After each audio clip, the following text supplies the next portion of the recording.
Hello, and welcome to Black Voices with Black Votes Matter Minnesota. I am your host, Anika Robbins.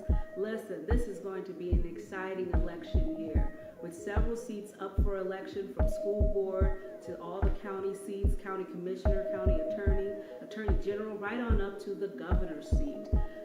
Lots of dollars at stake. We're going to see how this money moves through our communities, impacting things like affordable housing, education, construction, transit, and so much more. We here at Black Folks Matter want to make sure that all of you are playing an active role in your communities and making sure that you get out to vote, starting with the August 14th primary, right on through the November 6th election, where we make our final decisions on those that we want to serve us in those roles. So don't sit out on the sidelines. This is definitely not the election to sit out. These local elections are the ones that directly impact your lives. So whether it's childcare, affordable housing, health care, transportation, you name it, you want to get out to vote on Tuesday, November 6th. We're hosting this series of conversations with several of the candidates so that you can make an informed decision. Please be sure to check back regularly on our Facebook pages, Black Votes Matter MN, and also on our website, blackvotesmattermn.com. Thank you so much for joining us, and now tune in. Hey, how's it going? This is Anika Robbins with Black Voices, Black Votes Matter. And today we're going to have a robust conversation with Minneapolis Public School Board candidate Kimberly Caprini, who's here with us today. And we're going to talk about her run for the at-large seat and get a sense of why she's running and understand why she's so passionate about our youth and the school board and hopefully make it better. So, how's it going? It's going well.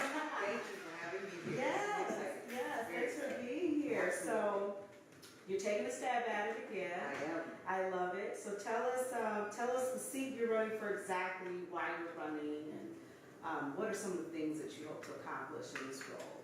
Well, the seat that I am going to win is the Minneapolis Public School Board at-large seat.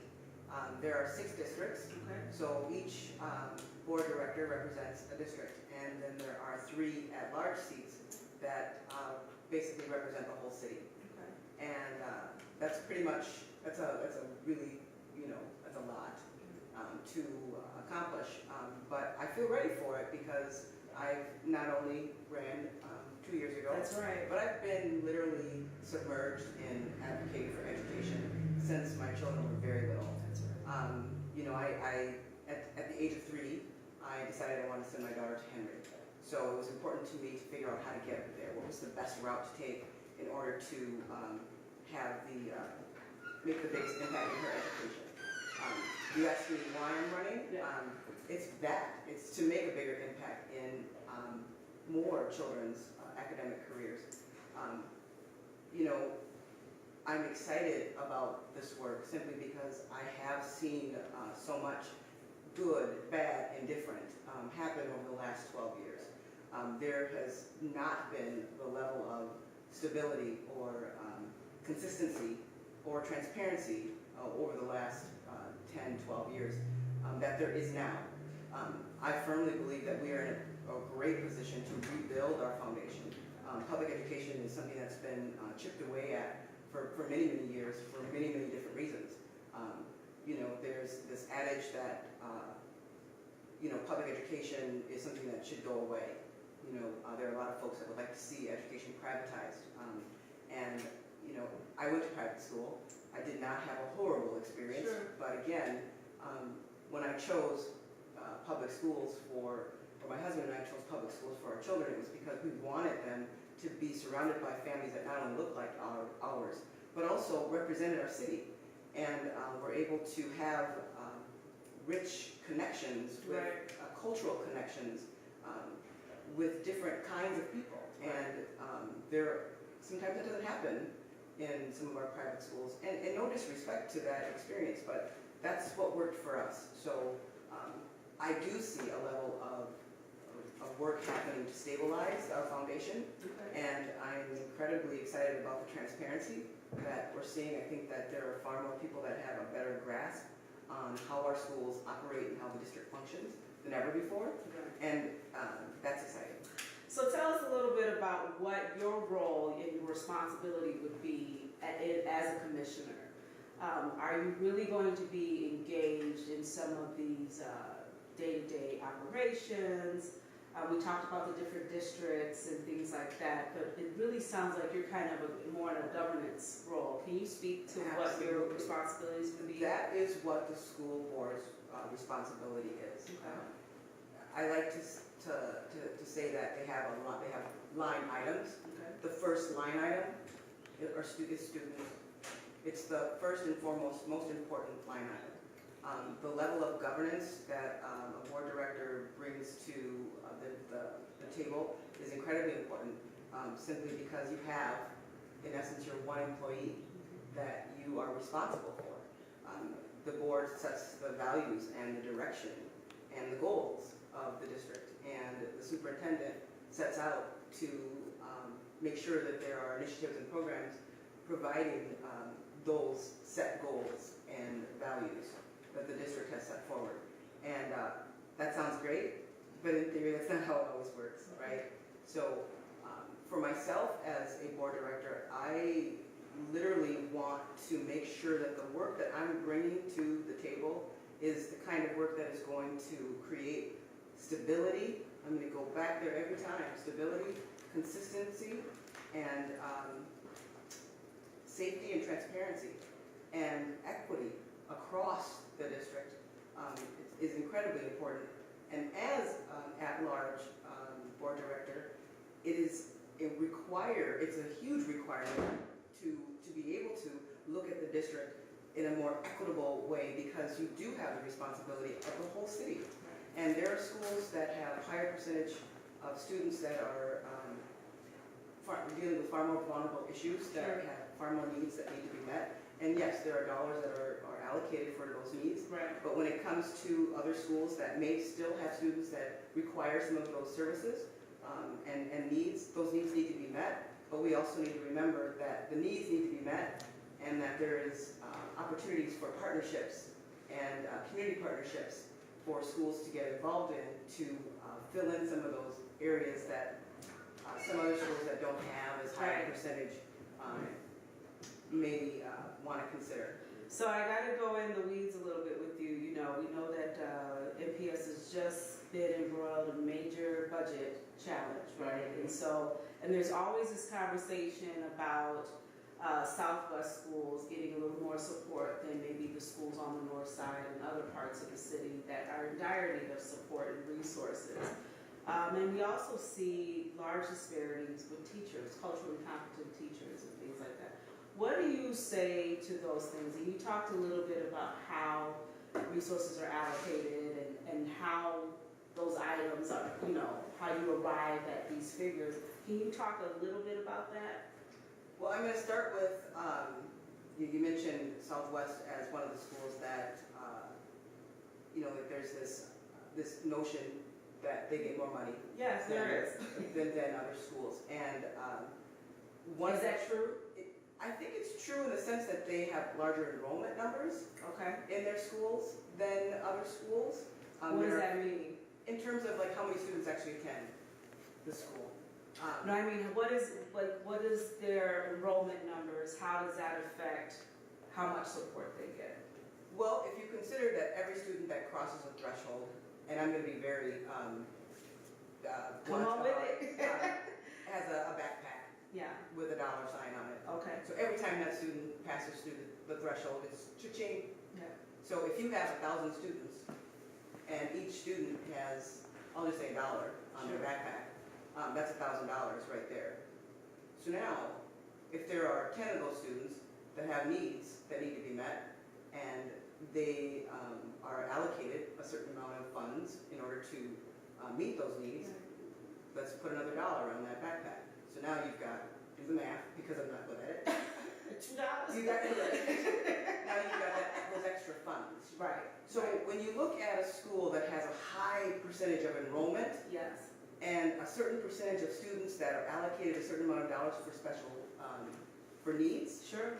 And then you look at a school that doesn't have the high enrollment, Okay. but they have a higher percentage of students that are in need. Okay. It can look like they're getting more money. My thing is this, are we meeting the needs of the students in those spaces? Sure. That's where I feel like the equity piece comes in.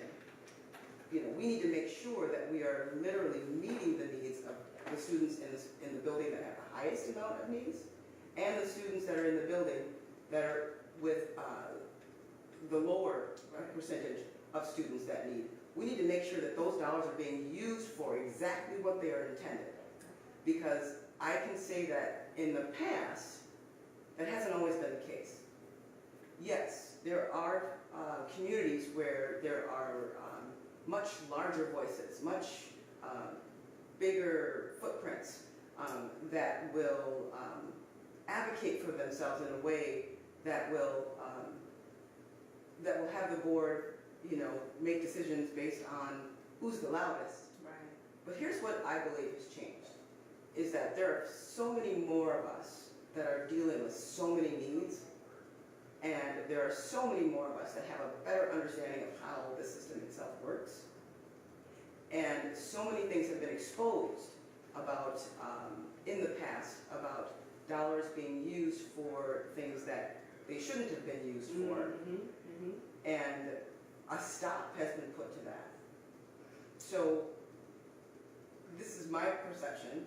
I see us going in a much better direction because our budget, people will be held accountable for what those dollars are supposed to be used for. There will be no, well, this is how we used to do it all the time. Well, that worked for some, but it didn't work for everyone. Right. So that's where that piece of equity is really going to play an important part. It's about holding people accountable for what their budget is supposed to be used for, and how those dollars are going to meet the needs of all the students, but those specific dollars are going to meet the needs of the most vulnerable students. That's where we're losing.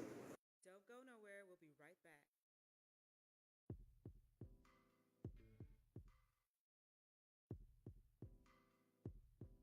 Want more? Check us out online, www.blackvotesmattermn.com.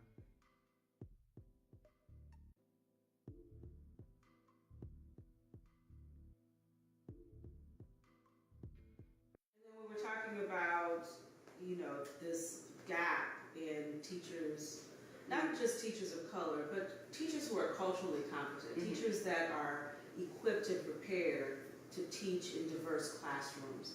What are your thoughts on that? I know we talked earlier offline about, you know, there is a push. I know the Council of Minnesotans of African Heritage, they're pursuing a bill with some of the other ethnic councils around creating increased access for teachers of color to gain licensure.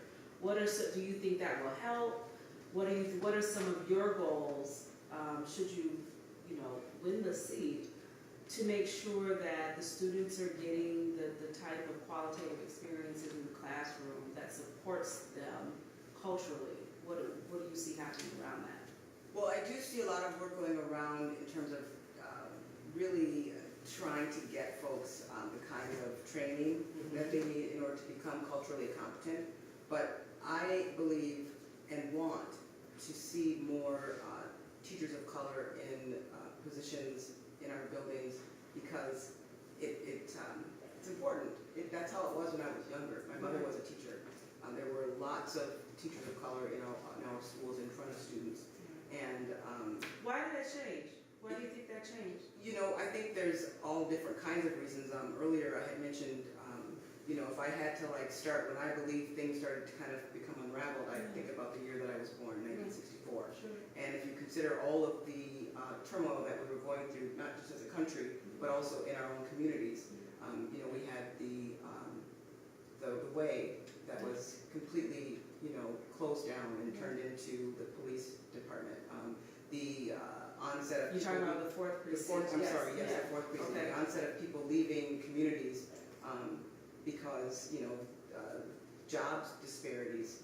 So that was the 70s. You know, we come into the 80s and we've had the war on drugs throughout the country, and families were being decimated, and now we've got moms and dads, uncles and cousins and aunties, hooked on drugs, and people are losing their jobs, and families are being crippled. Now we've got teenage pregnancy that just skyrocketed. Sure. And we've got great grandmothers that are my age, and I'd have to say, what? Yeah. That's an issue, right? Yeah. So all of those things have played a part in the dismantling of our opportunities to educate children, to educate students. I mean, it's like a whack-a-mole.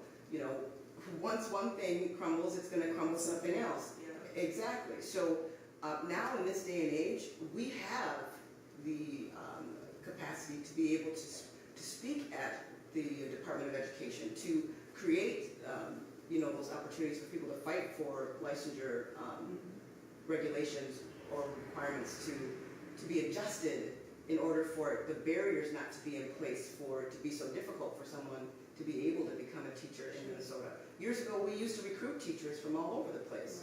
Right. They would literally have go down south and just bring all kinds of teachers back. Right.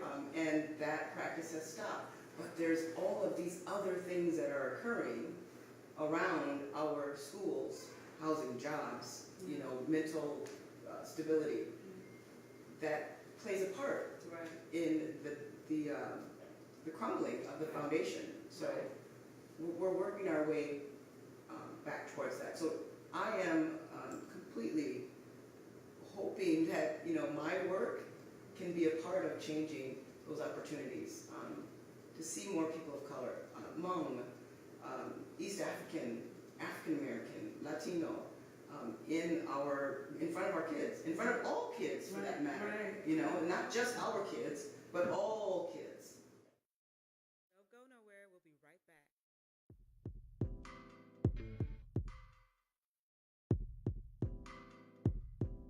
Want more? Check us out online, www.blackfolksmattermn.com.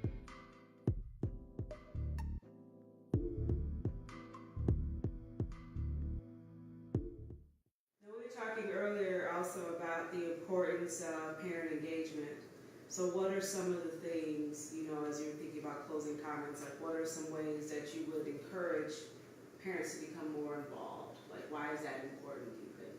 And what should they, how would they begin to do that? If you're a parent and you've never engaged your child's school or school board before, what are some avenues that you would encourage them to pursue?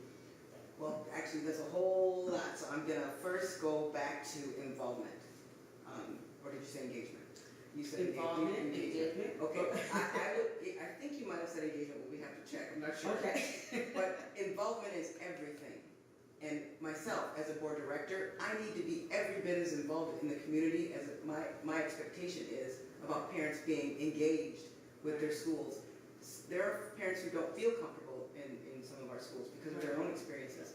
My promise, and mark this down, is to have the kinds of office hours that will allow families to be able to meet with me. Right. Not because I said come to me, but where do you want me to be? Right. Where do you want me to meet you?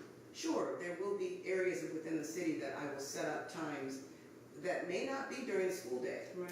Will be at times where it could be on a weekend. Whatever supports the most amount of families to be able to have those kinds of conversations. That's where it's going to happen, where I'm going to be able to talk to parents about involvement, engagement. What does that look like? How does it work for you? What do you want to see it look like? Right. Instead of tell them the way it's going to happen. You know what I'm saying? Right. And then also encouraging parents to get more involved in activities or going to events. That's about making it fun. It doesn't have to be like you need to make sure you go to every single conference. Well, maybe they don't want to. You know what I mean, though? Sure. But there are ways that schools can create conferences to be an amazing event that is exciting to attend. And sometimes, and some schools that have gotten it right, have created these events where it's the parents that they absolutely need to be at conferences that are there. So I had a couple years where I was like, oh my God, I forgot to go to conferences. Let me call the school. And they're like, no, we didn't need you to be there because we know you already know. And I find out that they had this great time and all this stuff was happening. I'm like, I want to go. So you see what I mean? It's like schools can create ways in order to reach the families that absolutely need to be reached for those kinds of things. But from my perspective, it's about literally finding out, how do you want to be involved? How do you want to be engaged? I shouldn't have to tell you how it's going to happen. And I want to be a part of that excitement, you know. I've done a lot of work in working to create some really strong feeder pathways. And part of that is being involved with parents, being engaged with parents, being involved with the community, engaging the community. We have successfully had 3 years of the Henry grads march through Loring, Olson, and Jenny Lynn, and that's because we want them to see the end game, these students to see the end game, and it's exciting to hear them yell and scream. Loring and Olson have participated in the homecoming, you know, alumni. So imagine having community businesses, you know, participate in those activities. And now you've got what? You've got all of these people that have their hand where? In the schools that are in their neighborhoods. And these are relationships that are being cultivated and created. So families are actually able to say, okay, I know where my daughter or my son's going to start, or my child's going to start in elementary, and I know the route they're going to take to get to where, to the end. It becomes real for them. It becomes real, and you know, you get to know the families, you know, and you just kind of get to be able to see a bit of your educational future, so to speak. And those are some opportunities for parents to be able to become taller and bigger and more excited and more ready to be able to ask those questions that they might have been a little bit like this about at first. But we've opened up our doors and we're pouring ourselves into the community. So, and that's the way I see a lot of the work that I've been doing over the last 12 years. It's just really trying to, you know, make sure that those needs are being met and those opportunities are being created. So what do you think, what are your top 3 goals? Where are you running? What are the 3 things you want to accomplish as an at-large school board director? Okay, well, the first thing I'm running because, again, I want to make a bigger impact in our students' academic careers. I have advocated for my children to get them to where they are, and some of the ways in which I've done that, I can see how that can happen on a much larger scale. And then the second part of your question was the 3 goals. I have a lot of goals, and it would be difficult to pick. Just 3? Just to pick Just 3. 3. but I think that these 3 that I'm going to tell you absolutely kind of submerge and intertwine within inside all of the other goals. Safety, stability, and consistency. If you don't have those 3 things, nothing that you do in any organization is going to work. You have to have a level of safety. You have to have stability, and you have to be consistent. And I say safety because right now we're living in a very unfortunate time where there are folks that are letting themselves inside schools and doing so much harm to the community. And it's become an even bigger deal because once it touches you, you recognize how frightening it is. We had someone get off a city bus and walk into Henry this past year. And when school was being let out, fortunately this person let themselves out of the building, but nobody knew that. And the school went into straight up lockdown. And there were hundreds of people still in the building that couldn't leave for hours, that needed to use the bathroom, that didn't have food to eat. Imagine, I ran home thinking that my daughter was in the building. When I got home, I just fell out in tears. But I was still scared to death for all of the families that were waiting, and then kids being brought out. I mean, they were talking about how the police had to walk around with machine guns. You know, so that's real. Safety is real, and we're going through some huge renovations to get our offices in the front. security systems so that you're able to see some of those soft spots that you're not able to see. So safety is important. Stability. We have not been stable as a district for so long. We've lost so many academic opportunities for the changing of initiatives or the loss of programming, and then the loss of employment for folks, particularly folks of color. Right. And so being stable in our programming and what we're offering students, leadership in our buildings, and then the last one, consistent. We have not been consistent. So it's really important to be consistent. As a parent, if you go off that routine, that schedule, something's going to happen. Yes. And sometimes you can get away with it. It's like, Yeah. well, I'm going to try to sneak this last You errand. stated, It's like, yeah. and then all of a sudden, Yeah.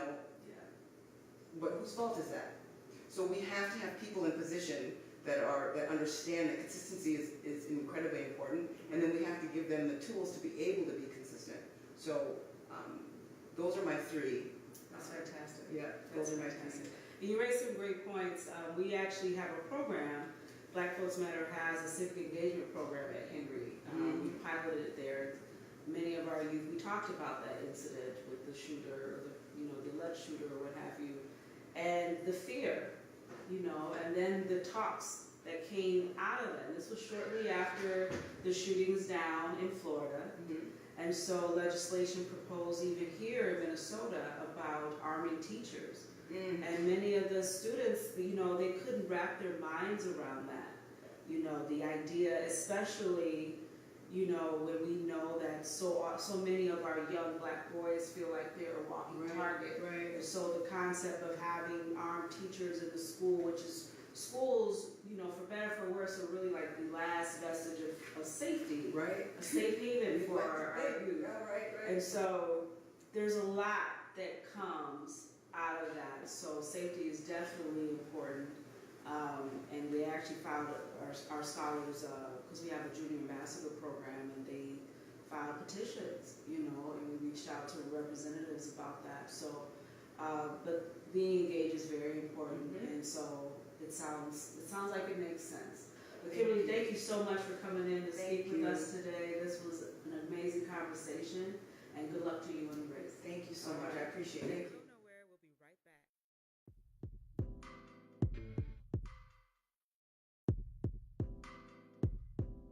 Want more? Check us out online, www.blackfolksmattermn.com.